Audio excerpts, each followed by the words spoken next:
Hello, Rama Rama Pupuda. Hope all are in good health, feeling great, wonderful, having a happy and peaceful life. Now let's continue with the next part.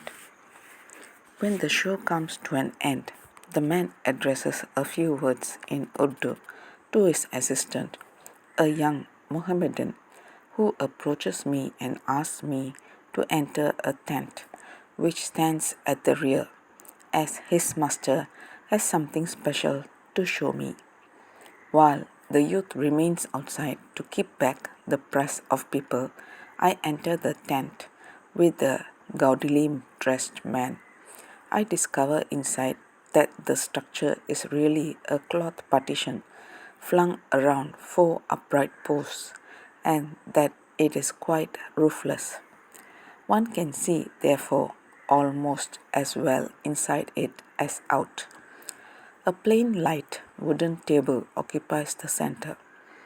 The man opens a linen wrap and takes out several tiny dolls, each about 2 inches high. The heads are made of colored wax, and the legs of stiff straw shod with flat iron buttons.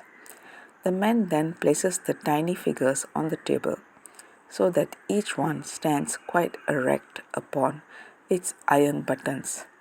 He withdraws about a yard from the table and begins to issue commands in Urdu.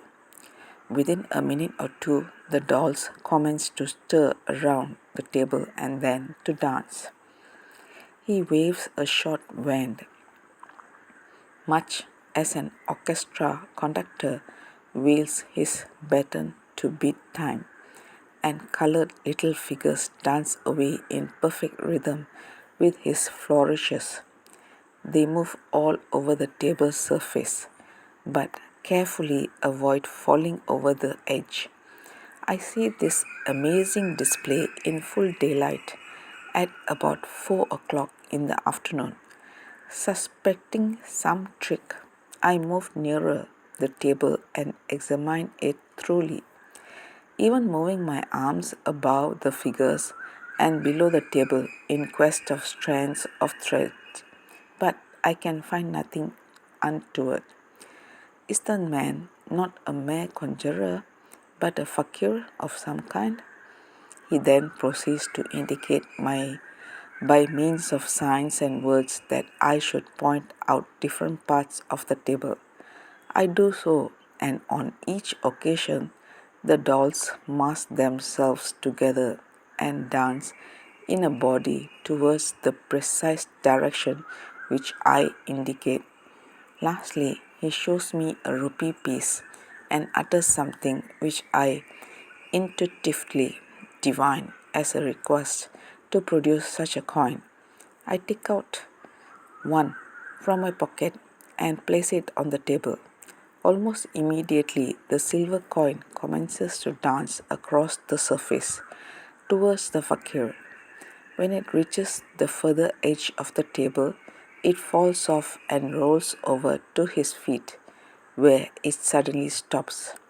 The man picks it up and keeps it, making some courtly salams in acknowledgement. Am I witnessing some remarkable piece of conjuring or a feat of real yogi magic? My doubts must be clearly writing themselves upon my face, for the fakir calls in his young assistant. The latter asks me whether I wish to see some more of his master's power. I reply in the affirmative, whereupon he hands the old accordion to the fakir and then requests me to place my ring on the table. I take the ring off my finger and obey him. It is the same ring which Brahma, the anchoret of the Adyar river, presented me as a farewell gift.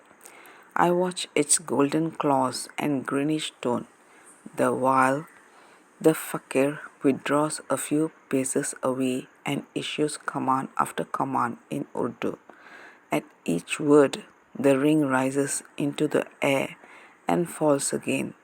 The man makes an appropriate gesture with his right hand, synchronically with his commands. His left hand still holds the accordion.